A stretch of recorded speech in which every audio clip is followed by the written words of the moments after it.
એટલું દુઃખ એના પરિવારજનોના આંસુ એ જનાર વ્યક્તિના આત્માને આપવામાં આવે. એમના દૂતો કે લે તારો પરિવાર વાહે આંસુ જ વહાવે, બીજું કાંઈ કરતો નથી. એ જાય ને અહીંથી યમલોક સુધી જાય ને એટલે અહીંયા પરિવાર જે એની પાછળ કરતો ને એ બધું એ જીવને આપવામાં આવતું હોય. આપણે ત્યાં પાછળ પિંડદાન કરવામાં આવે, દશા એકાદશા દ્વાદશા 3 સરાવવામાં આવે, એની વરસી વાળવામાં આવે, એનો માસી હોક, આ જે કઈ વિધિ થાય ને આ બધાનો ભાગ ત્યાં એ જીવને આપે. પરંતુ એનો પરિવાર વાહે રડવા સિવાય જો બીજું કાંઈ ન કરે ને તો એના પરિવાર રડતો હોય એટલા કરતા અનેક ગણું દુઃખી જીવને આપે કે તારો પરિવાર અત્યારે આની સિવાય બીજું તારી વાહે કાંઈ કરતો નથી. એટલે કોઈ જાય ને એની પાછળ રડવું દુઃખ થાય, અવશ્ય થાય. અમુક વ્યક્તિત્વ એવા હોય જીવનમાં આપણે ઓળખતા ન હોય ને આપણને ખાલી સમાચાર મળે ને કે ફલાણા ભાઈ ધામ ગયા તો આપણને આંખમાં આંસુ આવે કે એ વ્યક્તિની જરૂર હતી અત્યારે. પરંતુ સમય આવે, કાળ આવે તો કાળની પાસે કોઈનું ચાલતું નથી. જ્યારે જેનો કાળ આવે ત્યારે બધાએ બધું મૂકીને સમય આવે. દીકરી આપણે ઘરે સાસરી આપણી પોતાની દીકરી હોય, લગ્ન કરો 22-25 વર્ષની થાય, ગમે એટલી લાડકી હોય તો એ સાસરે વહી જાય, બધું મૂકીને બાપનું બધું છોડીને દીકરીને વહી જવું પડે. એમ ગમે એટલું અહીંયા ભેગું કર્યું છે બધું મૂકી અને એક દિવસ આપણે વયું જવું પડશે. અને પછી અંતકાળે ભગવાનને એમ કહેશું કે 2 માળા કરી લેવા દે, એકાદો ગીતાનો પાઠ કરી લેવા દે, એક છોકરાઓને ભલામણું કરી લેવા દે. કોઈ મોકો ભગવાન નથી આપતો. ભગવાન કહે છે આટલા વર્ષો જીવન તું ભજન ન કરી શક્યો, હવે અંતકાળે શું કરવાનો? એટલે આ જે સમય મળ્યો છે આ સમયની અંદર ભજન કરી લેજો. આવો પ્રસંગ જ્યારે આવે ને ત્યારે આપણને ખરેખર મનથી એમ થાય કે જીવનમાં બધું ખોટું, સાચું ભગવાનનું ભજન છે. બાકી બધું વ્યર્થ છે જીવનની અંદર. કામ કરતા કરતા જે જીવન જીવીએ એ જીવતા જીવતા પણ ભગવાનનું ભજન થઈ જાય. બસ પેલી વાત છે ને, ગામની અંદર 2 બહેનો દેશી ઘંટીમાં બાજરો દળતી હતી. દેશી ઘંટલા પેલા હતા, એ બાજરો અંદર દળતી હતી. એક બેન બરાબર દળતી હતી, બીજી બેન એક ચપટી ઘંટીમાં નાખે, એક ચપટી એના મોઢામાં નાખે, અડધો દળે અડધો ખાતી જાય. એટલે બીજી પૂછ્યું કે તું આમ કેમ કરે છો, આ ખાતી જાશો આવું કઈ હોય? એટલે પેલી કીધું કે ભાઈ મને આવી ટેવ છે કે કામ કરતી જાય ને ખાતી જાય. પેલી બેને કીધું પણ આ તો અડધો ખવાઈ જાય છે, અડધો તો કે મને આમ જ ફાવે છે. બંને પૂરું કર્યું. એક બેને આખું તપેલું લોટનું ભરાણું, એક અડધું ખાઈ ગઈ, અડધું તપેલું ભરાણું લોટનું માથે મૂકીને ઘરે જવા નીકળી. રસ્તામાં કઈક ઢોર ઢાખર આવ્યા અને બંને કઈક કાદવ કીચડ હતો ને ભાગવા ગઈ, લપટીને બંને પડી અને માથાના બંનેના તપેલા પડી ગયા, લોટ બધો ઢોળાઈ ગયો. લોટ ઢોળાઈ ગયો એટલે એ બંને રડવા લાગી. પહેલી જેનો બધો લોટ ઢોળાઈ ગયો તો રડતી હતી, ખૂબ રડતી હતી. એટલે કોઈ પૂછ્યું કેમ રડે છો? કે મારો બધો લોટ ઢોળાઈ ગયો, છોકરા રોટલા વાટે હતા. એટલે પહેલી રડતી હતી, પણ આનો આ જવાબ સાંભળી બીજી હસવા લાગી. એટલે કોઈ પૂછ્યું કે તું કેમ હસે છે? તારો લોટ ઢોળાઈ ગયો? હા મારો બધો ઢોળાઈ ગયો મારો. તો આ રડે છે, તું કેમ હસે છો? અને ત્યારે એ પેલી જેને અડધો ખાઈ ગઈ એને કીધું કે એનો ઢોળાઈ ગયો ને મારો ઢોળાઈ ગયો, પણ એનો બધો ઢોળાઈ ગયો ને મારો ખવાઈ ગયો એટલો બચી ગયો જીવનની અંદર. જેટલું ખવાઈ ગયું ને દળતા દળતા એટલું બચી ગયું. એમ આપણું બધાયનું એક સમય, આ શરીરનું એક જ અંત છે. 5 મણ લાકડા ઉપર છેલ્લે સુવાના છે. આનાથી વિશેષ આગળ કાંઈ છે નહીં. આ સોના જેવી કાયા છે, આ છેલ્લે 5 મણ લાકડા ઉપર સુરાવીને સળગાવવાની, બીજું કંઈ થવાનું નથી. પરંતુ ઘરેથી નીકળી શમશાને પહોંચીને આટલી જિંદગી છે એ પહેલા કંઈક એવું સારું કામ કરી લે કે જીવનની અંદર એટલું બચી જાય, એટલું જમા પાછું આપણું ભગવાનની પાસે પડ્યું રહે. આ ભજન કરવાનો ભગવાને અવસર આપ્યો છે, એની અંદર કાંઈક ભજન કરી લે, કાંઈક સત્કર્મ કરી લે. આપણે કદાચ બીજું કાંઈ કરી શકીએ કે ન કરી શકીએ, પણ આપણાથી કોઈ જીવ દુઃખી ન થાય એવું જીવન જીવીએ. આપણાથી કોઈ જીવ દુઃખી ન થાય, કોઈની હાય કોઈની લેઈની જીવનની અંદર એવું કાંઈક જીવન જીવીએ તો ખરેખર આપણે મનુષ્ય તરીકે જન્મ્યા છીએ એ સફળ થવાનું છે. બાકી આ બધું મેકી અને જવાનું આ સનાતન મૃત્યુ સનાતન સત્ય. પણ તકલીફ એ છે આપણે એનાથી આઘા ભાગ્યા છે. આપણને બધું ખબર જ છે, બધાને બધી ખબર, તેમ છતાંય તે મરવાની તૈયારી ક્યાં છે આપણી? મૃત્યુ સમય આવે ત્યાં આપણે કેટલી ચિંતાઓ મળી કરવા, ઘર પરિવારની આ બધી ઘણી ઘણી ચિંતાઓ કરી. જીવન સાધુ જેવું જીવો. સાધુ કબીર સાહેબને કોઈ પૂછ્યું હતું તમને મૃત્યુનો ડર લાગે ખરો? અને ત્યારે કબીરે કીધું તું મને મૃત્યુનો ડર નથી, મૃત્યુનો આનંદ છે. મરને સે સબ જગ ડરા, મોરે મન આનંદ, કબ મિલી હો કબ ભેટી હો પૂર્ણ પરમાનંદ. એ સમય કેવો હશે જેથી મારો ભગવાન લેવા આવ્યો હશે. જીવન એવું જીવીએ કે આપણને મૃત્યુનો ડર વયો જાવો જોઈએ. આવો સારું ભગવાને આપણને જીવન આપ્યું છે. દરેક વાતથી આપણને ભગવાને સુખી કર્યા છે. દરેક વાતથી આપણે સુખી જ છે માનજો. બાકી જો વિચારા બેસો ને દુખી છે તો આ જગતમાં બધા દુખી છે. તમારા મનથી તમે સુખી થઈ જશો તો બસ તમે સુખી છો. બાકી બધાને નાનું મોટું તો દુઃખ છે જ ને. બધા રડે જ છે ને. અહીંયા કોઈને રૂપિયા નથી તો રડે છે, કોઈને રૂપિયા છે તો છોકરા સારા નથી તો રડે છે, કોઈને રૂપિયા છે છોકરાઓ સારા છે શરીર સારું નથી રડે છે. બધા કોઈને કોઈ વાતે તો દુખી થયા જ છે. કોઈ તન દુખી, કોઈ મન દુખી, કોઈ ધન બિન બેઠા ઉદાસ, થોડે થોડે શુભ દુઃખ સબ દુખી, એક સુખી રામ કા દાસ. આ જગતમાં સુખી હોય તો ભગવાનનું ભજન કરે એ સુખી થયા છે. બાકી નાની નાની બાબતની અંદર બધા દુખી. અને દુખી હોય ને આ સંસાર જ દુખાલય છે. ભગવાને આ સંસારને જ દુખાલય બનાવ્યો છે. અહીંયા દુઃખ સિવાય બીજું કઈ આ જગતમાં ભગવાને ક્યાંય, તમે વિચાર કરો 50, 55, 60, 70 વર્ષે પહોંચ્યા, તમે ક્યાં સુખ જોયું? ન પતિમાં, ન પત્નીમાં, ન બાળકોમાં, ન ખેતી વાડી ધંધા ગાડી, ક્યાં સુખ છે કયો?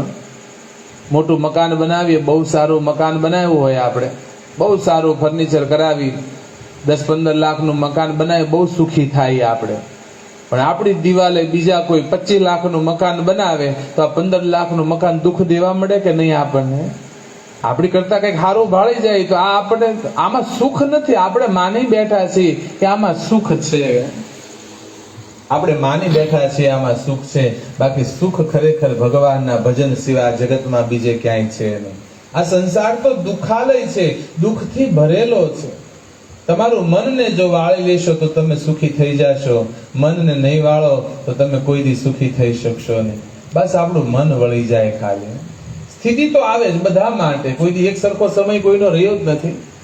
શ્રીમદ ભાગવતના 10મા સ્કંદના 14મા અધ્યાયની અંદર જગત પિતા બ્રહ્મા ભગવાનની સ્તુતિ કરતા બહુ સુંદર એક વાત કરી છે. બ્રહ્માજીએ કીધું છે કે તત્તેનું કંપામ સુસમીક્ષમાણો ભુંજાન એવાત્મકતમ વિપાકમ યદવાગ વપુર બિરવિદધન નમસ્તે જીવેત યો મુક્તિ પદે સદાયભા. આ જીવ છે ને ઈ ભગવાનની દરેક સંપત્તિનો માલિક છે. જીવેત યો મુક્તિ પદે સદાયભા. આ જીવ ઈશ્વરનો અંશ છે. આપણે બધા ભગવાનના સંતાનો છીએ. તો મા બાપની જે કઈ સંપત્તિ હોય સંતાનની થાય કે ન થાય? આપણા છોકરા હોય એને આપણી સંપત્તિ જોતી હોય, એનો માલિક બનવું હોય તો શું કરવું પડે? કાંઈ કરવાની જરૂર નથી. જન્મતા જ સંપત્તિની દરેક બાપની દરેક સંપત્તિનો માલિક એનો દીકરો બની જતો, જન્મતા જ બની જાય છે.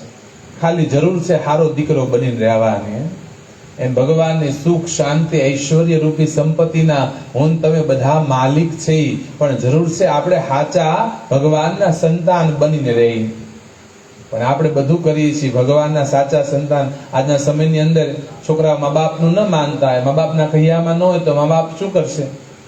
પેપરની અંદર જાહેરાત આપશે, ફલાણા ભાઈ અમારા સુપુત્ર અમારા કહિયામાં નથી એટલે કોઈએ વ્યવહાર કરવો નહીં. કરે ને આવું મા બાપ? છોકરાઓ કહિયામાં ન હોય તો એમ ભગવાનના કહિયામાં તમે ન રહ્યો તો પછી ભગવાને આપણને કાઢી નાખે ને એક બાજુ. આપણે ભગવાનને માનીએ છીએ. આમાંથી કોણ ભગવાનને નથી માનતું? બધા માને ભગવાનને, પણ ભગવાનનું કેટલું માનીએ છીએ આપણે? ભગવાનને બહુ માનીએ પણ ભગવાનનું કેટલું માનવી છે? કોઈ છોકરો એના બાપાને એમ કે બાપા હું તમને બહુ માનું પણ તમારી એક વાત નહીં માનું, તો એ કઈ માનવું થયું? છોકરા મા બાપને બહુ માને, બહુ શ્રદ્ધાથી માનતા હોય પણ મા બાપની એક વાત ન માને તો આપણું એવું છે આપણે ભગવાનને માનીએ, ભગવાનનું કાંઈ નથી માનતા. ભગવાનને બહુ માનીએ છીએ પણ ભગવાનની કોઈ વાત આપણે માનતા નથી. નકર ભગવાને શાસ્ત્રમાં આજ્ઞા કરી છે, માતૃદેવો ભવ પિતૃદેવો ભવ ધર્મમ ચર સત્યમ વદ. માતા પિતાને ભગવાન સમાન માનો, સાચું બોલો, પ્રિય બોલો, ધર્મ મારો, આવું બધું ભગવાને આજ્ઞા કરી પણ આપણે એ કઈ માનતા નથી. બ્રહ્માજી કહે છે આ જગતમાં બધા દુખી છે અને એને જો સુખી થવું હોય તો 3 વાત જીવનની અંદર અપનાવી.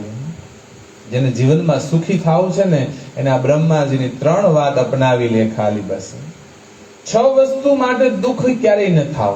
શાસ્ત્ર ના પાડે છે.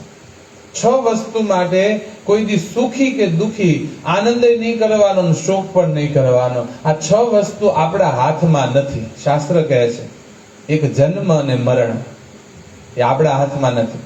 ક્યાં જન્મવું, કોના ઘેર જન્મવું, ક્યારે જન્મવું એ આપણા હાથમાં નથી. આપણને ભગવાન થોડું પૂછ્યું તું તારે ક્યાં જન્મવું છે, કયા ગામમાં જન્મવું, કોને ત્યાં જન્મવું.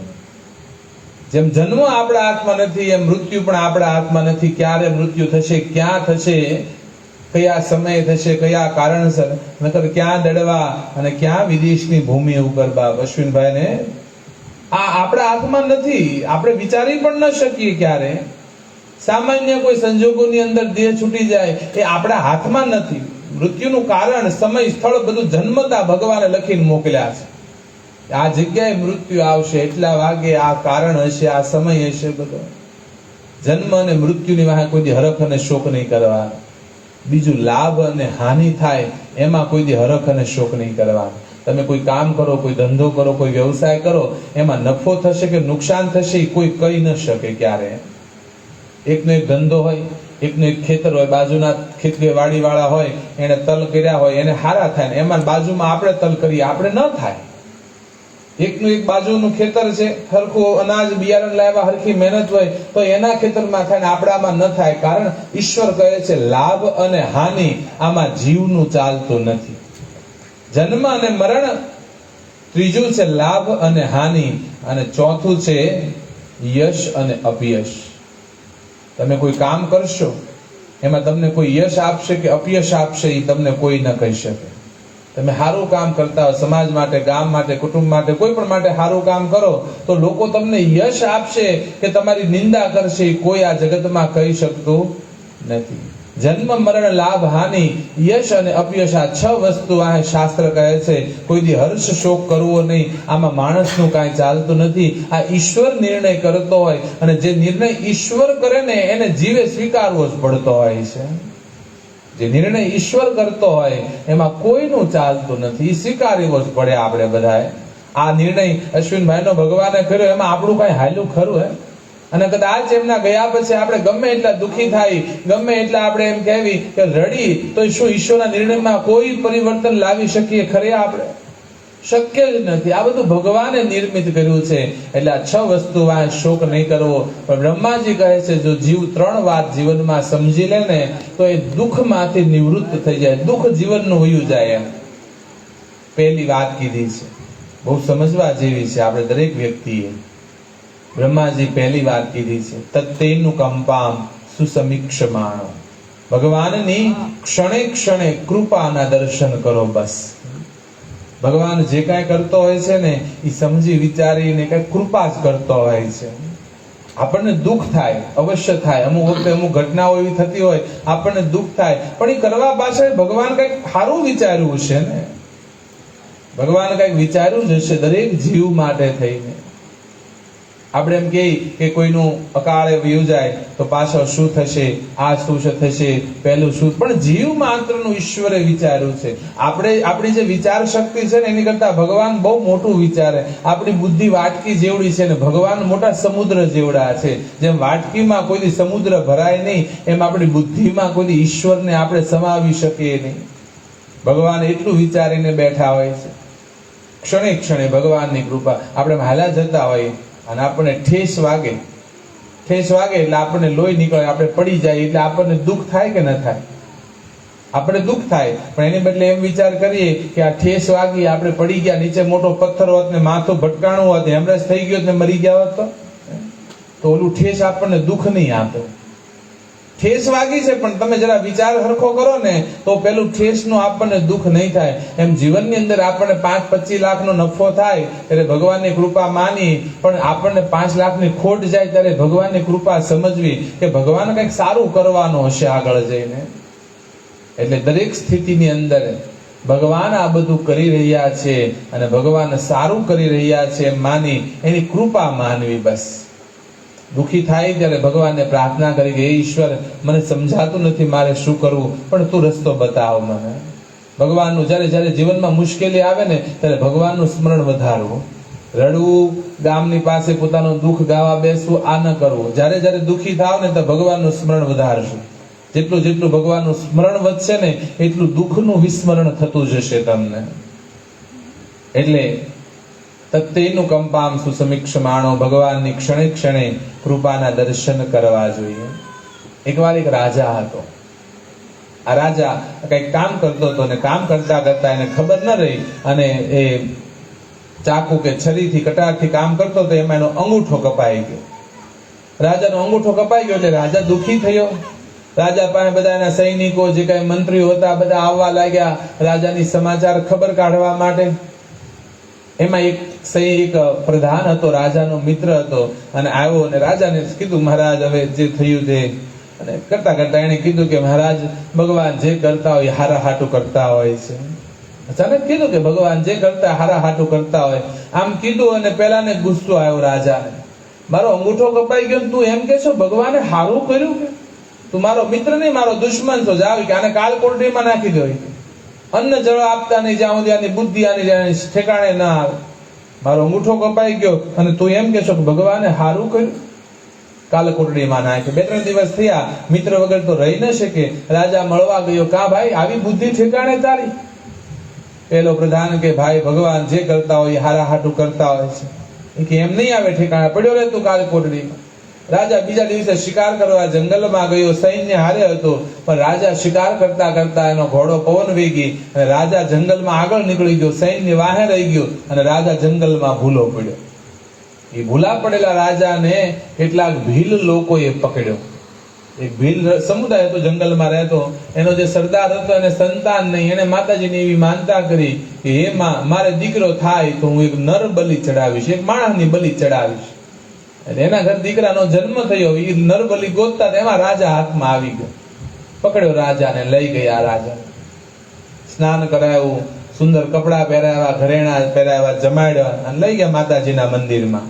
જઈ અને મસ્તક નીચું રાખીને ઉભો રાખ્યો બલિ ચડાવવા. રાજાનું ન્યા તો કાંઈ ન હાલે.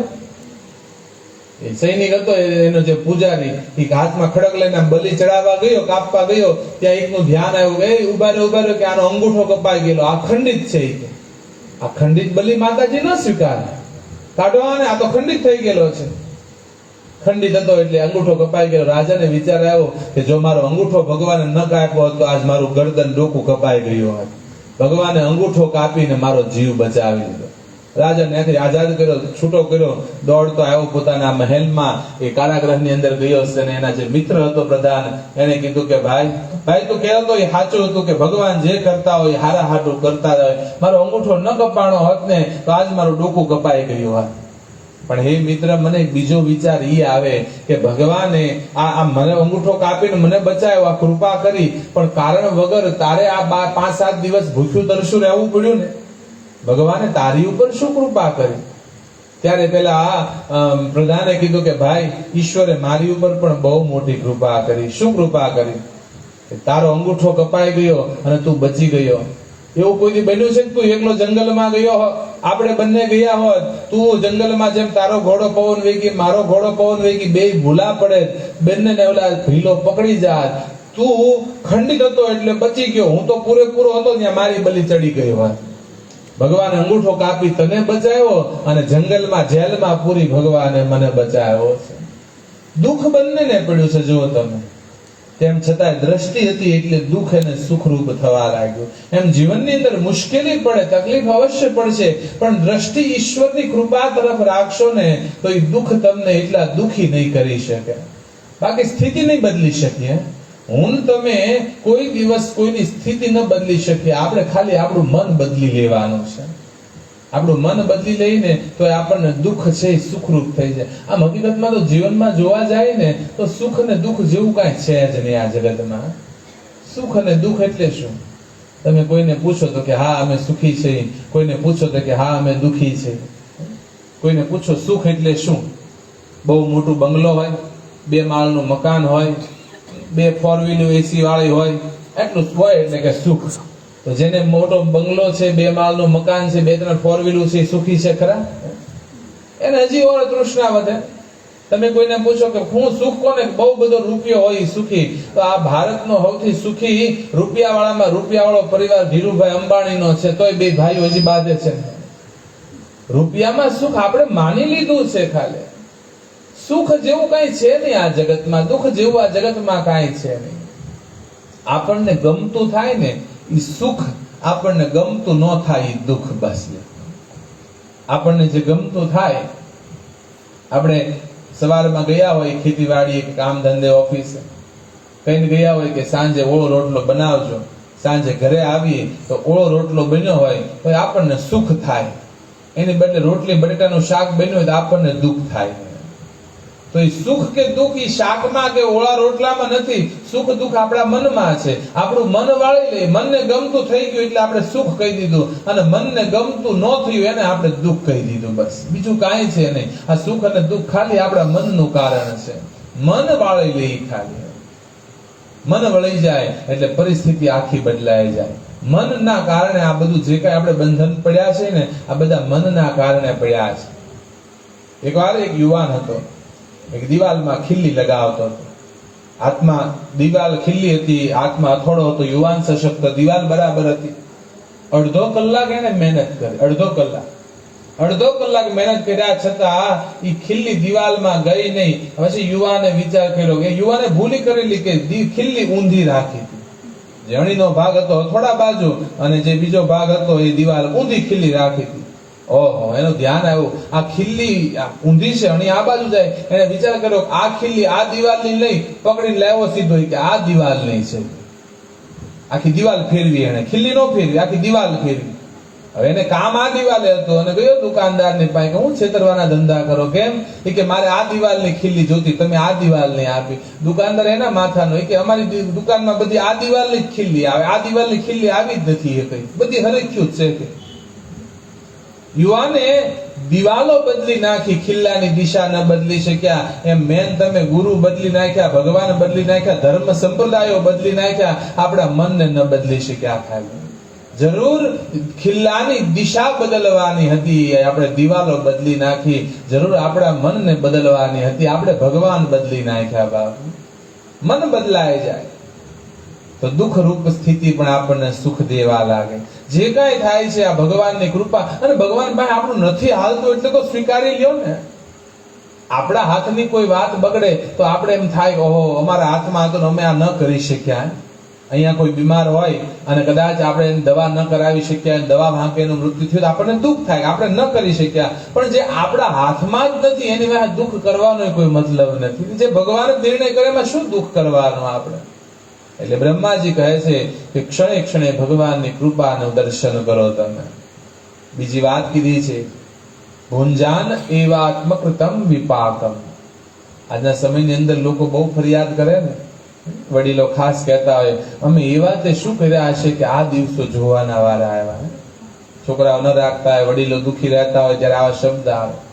તો બ્રહ્માજી કહે છે કે જીવ સામે જે કાંઈ સ્થિતિ આવે એ પોતાના કરેલા કર્મનું ફળ છે, એને ભોગવતા શીખી જાવ. બસ તમારે સામે જે કાંઈ આવે છે સુખ કે દુઃખ, આ ક્યાંક ને ક્યાંક આપણું કર્મ છે. આપણું આ જન્મનું નહીં તો પૂર્વ જન્મનું કર્મ હશે, એ આપણું જ કર્મ, એને ભોગવતા શીખો.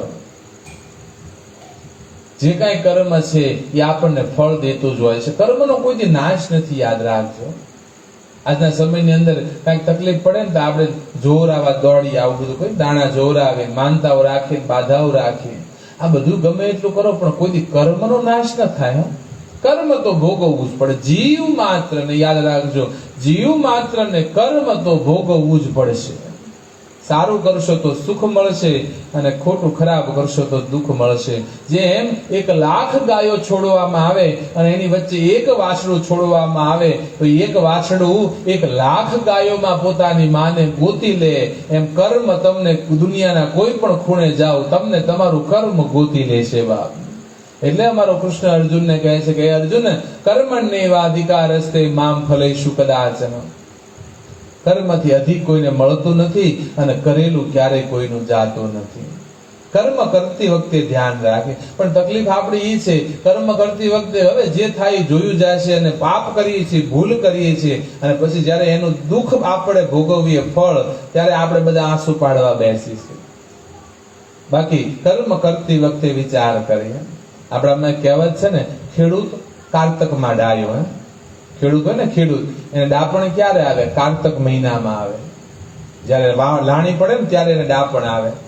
વાવતી વખતે ન વિચારે, એ લાણી પડે ત્યારે વિચાર કરે કે આ તલ કર્યા એની કરતા બાજરો કર્યો હોત તો સારું હતું, આ જાર કરી એની કરતા સિંગ કરી હોત તો સારું હતું, સિંગ નું ઉત્પાદન બહુ સારું રહ્યું. આ ડાપણ ક્યારે આવે? એને કારતક મહિને જયારે લાણી કરવાનો સમય આવે ને ત્યારે. વાવતી વખતે નો વિચાર કરે હું વાવું છું, હું લણી છે. વાવે છે ઝારું અને પછી બાજરાના ડુંડા લણવાની વાટ રાખી તો કોઈ દી મળે ખરા? એમ આપણે જીવનમાં કર્મ એવું નથી કરતા કે આપણને સારું ફળ મળે. આપણે કર્મ એવું કરીએ છીએ કે દુઃખી થવું પડે, પછી આપણે એમ કહીએ કે અમે દુઃખી છીએ, અમારા માટે આ દુઃખ આવી પડ્યું છે. કર્મ આપણું સારું હોવું જોઈએ અને જે કાંઈ આવે છે સ્થિતિ એ આપણા કરેલા કર્મનું ફળ છે એને ભોગવતા શીખીએ. પહેલી વાત ભગવાનની કૃપાનો દર્શન કરો, બીજું જે કાંઈ આવે એને ભોગવતા શીખો. અને ત્રીજી વાત કરી છે યદવાગ વપુર્ભિર વિદધન નમસ્તે. જ્યારે જ્યારે ભગવાનનું ભજન કરીએ ત્યારે હૃદય, વાણી અને શરીરથી ભગવાનને સમર્પિત થઈ જાય. ભલે 5 મિનિટ માળા કરતા હોય પણ આપણું હૃદય, આપણી વાણી અને આપણું શરીર ઈશ્વરને સમર્પિત થઈ જવું જોઈએ. શરીર મંદિરમાં હોય, વાતો બાજુવાળા હારે કરતા હોય અને જીવ વાડીએ પોગી ગયો હોય અને ભગવાનના દર્શન કોઈ દી આપણને ફળ આપે નહીં. ભલે 5 જ મિનિટ કરીએ ને, 5 જ મિનિટ, પણ ખરા હૃદયથી ભગવાનને સમર્પિત થાય તો બ્રહ્માજી કહે છે કે જીવને કોઈ દી દુઃખ પડતું નથી. એટલે દુઃખી તો છે, આ દુઃખાલય છે. મેં પહેલા પણ કીધું, ભગવાને ગીતામાં કીધું સંસાર દુઃખાલય છે. એકવાર ઉનાળાનો સમય, એક પિતાએ એના બાળકને કીધું કે જા તું ગામમાં જા અને 1 ડઝન કેરી લઈ આવ. 1 ડઝન કેરી લઈ આવ. છોકરો ગયો, ડઝન કેરી લાવ્યો. એના પિતાએ કીધું પાણી ડોલ ભરી તું આ ડોલમાં નાખી દે, ટાઢી થાય પછી આપણે આરોગશું, પછી જમશું. છોકરાએ કેરી નાખી દીધી ડોલમાં. 2 કલાક પછી એના પિતાએ કીધું જા પેલી કેરી લઈ આવ. એટલે છોકરો ગયો તો કે પિતાજી આમાં કેરી તો નથી કે ડોલમાં. કેમ નથી? કે મેં આમાં જ નાખી. નથી કે લાવ્યો ડોલ, પાણી ડોળું થઈ ગયેલું છું. એના પિતા હાથ નાખ્યો તો ગારાના લોંદા હાથમાં આવ્યો. કેરી ક્યાં ગઈ? કે મેં તો આમાં જ નાખી હતી. અને એના પિતાજી ગુસ્સે લાવ્યા છોકરાને, હાથ પકડી દુકાને. કઈ દુકાને? કે આ દુકાને. મળ્યા ખીજાવા દુકાનદારને. છોકરાને કે છોકરા ભાઈ કે છેતરવાના ધંધા કર્યા છે, કે આવું કઈ હોય? આ છોકરો નાનો હતો એટલે તમે ફોન લઈને આવું આપી દીધું? એ કે શું થયું? એ કે મારો છોકરો આવ્યો હતો. કે હા. શું કામ આવ્યો હતો? કે કેરી લેવા. આપી? કે હા, ડઝન કેરી આપી. અરે પણ આ જોતો ખરો કે ડોલમાં નાખ્યા ગારાના લોંદા, આ કઈ ખાવાની વસ્તુ છે? આ તું છેતરી ગયો? એટલે દુકાનદારે કીધું ઉભા રહ્યો, તમારે કેરી કઈ જોતી હતી? શું કરવા? કે ખાવા. કેરીનું બીજું શું કામ હોય? એ કે તમારે જો ખાવા કેરી જોતી હોય તો કોઈ ફળવાળાની દુકાને જવું જોઈએ. કેમ? પણ કે બાર બોર્ડ તો વાંચો, કવડું મોટું બોર્ડ માર્યું છે, આ તો માટીના રમકડાની દુકાન છે. છોકરાએ આવીને કીધું ડઝન કેરી આપો. તો આ માટીના રમકડાની જે કેરી હતી ડઝન કેરી આપી મેં એને. તમારે ખાવી હોય તો કોઈ ફળવાળાની દુકાને જાવું. આ માથે બોર્ડ પેલા વાંચો. એમ ભગવાને સંસાર ઉપર બહુ મોટું બોર્ડ મારી દીધું છે, દુઃખાલયમ અશાશ્વતમ. આ સંસાર દુઃખાલય છે બાપ. દુઃખાલયમાં દુઃખ સિવાય કાંઈ મળે નહીં. આપણે પુસ્તકાલયમાં જાય, ત્યાં જઈ આપણે એમ કહીએ કે 2 પ્લેટ ભજીયા આપો, તો પુસ્તકાલયમાં મળે? જો તમારે ભજીયા ખાવું હોય તો તમારે ભોજનાલયમાં જવું જોઈએ. પુસ્તકાલયમાં પુસ્તક મળે, વિદ્યાલયમાં વિદ્યા મળે, ભોજનાલયમાં ભોજન મળે, એમાં દુઃખાલયમાં દુઃખ મળે બાપ. પણ આ દુઃખાલયમાં આવ્યા છે અને આપણે સુખની આશાઓ રાખીને બેઠા છે. એટલા માટે થઈ ગમે એવી સ્થિતિ આવે ઈશ્વરની કૃપા માની અને સ્થિતિને સહન કરતા શીખો. એ સ્થિતિની અંદર જ્યારે જ્યારે વિપરીત સ્થિતિ આવે ને, આપણને ન ગમતી સ્થિતિ આવે ને, ત્યારે ભગવાનનું સ્મરણ કરવું. બસ આપણે બીજું શું કરી શકીએ? આજે આપણી વચ્ચેથી આપણા સ્વજન ગયા છે, આપણે એના માટે શું કરી શકીએ? બતાવો. ભગવાનના ભજન સિવાય, દાન પુણ્ય સિવાય આપણે શું કરી શકવાના? આપણા હાથમાં કાંઈ છે જ નહીં. આ બધું ઈશ્વરને આધીન છે. આપણે તો એટલું જ કરી શકીએ કે ભગવાને માણસ બનાવ્યા છે તો ભજન કરી લે જીવનમાં. ભગવાને માણસ બનાવ્યા છે ભજન કરવા માટે, જીવવા ખાતર જીવવા માટે જીવન નથી આપ્યું. ઘણા ઘણાનું જીવન આમ જોઈને આપણે એમ થાય કે આ શા માટે જીવતો હશે. ભાગવતમાં તો લખ્યું છે, બહુ સુંદર વાત કરી છે.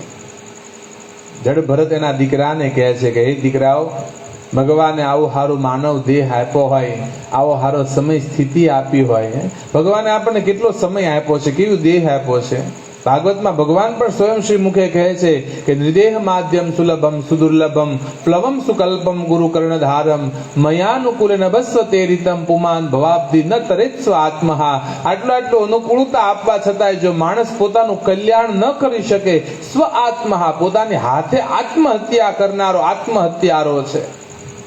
આવો સુંદર ભગવાને મનુષ્ય દેહ આપ્યો, 84 લક્ષ યોની ફરી અને આ માણસ દેહ આપણને આપ્યો છે. આ દેહથી ભજન થઈ શકે. હૃદય માધ્યમ સુલભમ સુદુર્લભમ. મનુષ્ય દેહ બહુ દુર્લભ છે, પરંતુ ભગવાનની કૃપાથી સુલભ થયો. હવે આપણે કોઈ હોડી, કોઈ સાગર પાર કરવું હોય આપણે તો આપણને એક હોડી આપે, પણ એ હોડીની અંદર કોઈ સુકાની ન હોય, સાચી દિશા દેખાડનારું કોઈ ન હોય તો હોડી પાણીના વેગમાં વહી જાય ને એમ નામે. તો ભગવાન કહે છે કે ગુરુ કર્ણધારમ, હું એને જીવનમાં એવા ગુરુ આપું છું કે એ ગુરુ સાચી દિશા બતાવે. આપણે જીવનમાં ગુરુ ધારણ કરીએ, ગુરુ આપણને કહે આ કરાય, આ ન કરાય, જીવન આમ જીવાય, આ ન જીવાય. ભગવાન કહે છે આવો માનુષ્ય દેહ રૂપી હોડી આપી, એના દિશા સૂચવનારા કપ્તાન રૂપી ગુરુ આપ્યા છે. ગુરુ કપ્તાન હારો હોય, એનો સુકાની હારો હોય, પણ સઢવાળી હોડી હોય, પવન ન હોય તો પવન ન હોય તો પાણીના વેણમાં વહી જાય. તો ભગવાન કહે છે કે હું એને અનુકૂળ પવન પણ થાવ છું. તમે જો 24 કલાકમાં અડધો કલાક તો એવો મળે જ તમે ભગવાનનું ભજન કરી શકો, માળા કરી શકો, સત્સંગ કરી શકો, પૂજા કરી શકો. અડધો કલાક તો મળે જ એવો. આટલું મળવા છતાંય અને જો જીવ પોતાનું કલ્યાણ ન કરી શકે તો ભગવાન કહે છે સ્વ આત્મહા, પોતાની હાથે આત્મહત્યા કરનારો આત્મહત્યારો છે.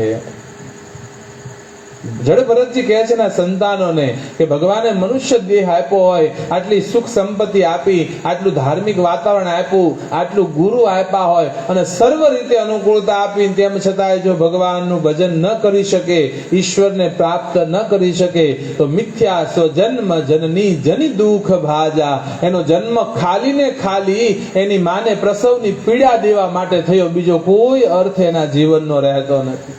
આટલું ભગવાને આપ્યું, તેમ છતાંય જીવ જો ભજન ન કરી શકે તો મિથ્યા સ્વજન્મ જનની જની દુઃખ ભાજા. એનો જન્મ ખાલી માને પીડા દેવા માટે થયો છે. ભગવાને આ મનુષ્ય દેહ આપ્યો છે આપણને ભજન કરવા માટે. અત્યારે સમઢિયાળામાં માં ગંગા સતીના સાનિધ્યમાં કથા ચાલુ છે. આજે 5મો દિવસ કથાનો, અને ગંગા સતીનું અતિ પ્રસિદ્ધ ભજન જે આપણે સાંભળતા આવ્યા, વીજળીના ચમકારે મોતીડા પરો પાનબાય. આ મનુષ્ય દેહ રૂપી વીજળીનો ચમકારો થયો છે, યાદ રાખો. આ વીજળીના ચમકારાની અંદર મોતીડું ભગવાનના ભજન રૂપી, કાંઈક સત્કર્મ રૂપી, કાંઈક સારા કામ રૂપી તમે પોરવી લેજો. બાકી ગમે એટલું માલ મિલકત ભેગી કરી આ દેશમાં, આ દુનિયામાં રાજા ભોજ અને માંધાતા જેવા આવ્યા હતા, એ પણ બધું મૂકીને વયા ગયા. તો હું તમે શું ગણતરીમાં? કેટલા આવ્યા અને કેટલાય જવાના, કેટલાય આવ્યા ને કેટલાય જવાના, ના કોઈ રહ્યા ને ના કોઈ રહેવાના, અને ગયા એના કોઈ સમાચાર નથી રે. આ દુનિયામાં કેટલા આવ્યા ને વયા ગયા જો ભજન ન કરી શક્યા. તરવ કિમ ન જીવંતી વસ્ત્રા કિમ ન શસ્તુત